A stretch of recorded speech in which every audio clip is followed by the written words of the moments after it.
How to enable or disable message and birthday reminders on Samsung Galaxy S26 Ultra.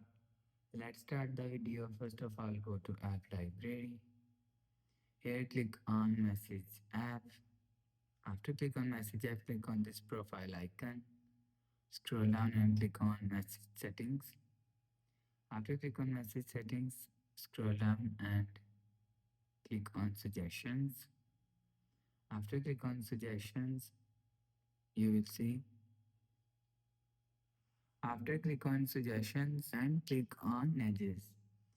After click on Edges, you will see birthday reminder and message reminder is here. If you want to disable birthday reminder and message reminders, so turn off this button. After turn off this button, you will see message reminders and birthday reminder is disabled. If you want to enable birthday reminder and message reminders, so turn on this button.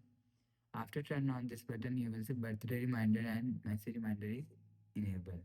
You will enable or disable birthday reminder and message reminder from here. After the process, go back to home screen. So that's how you can enable or disable birthday and message reminders on Samsung Galaxy S26 Ultra. If you like the video, please subscribe. Thanks for watching.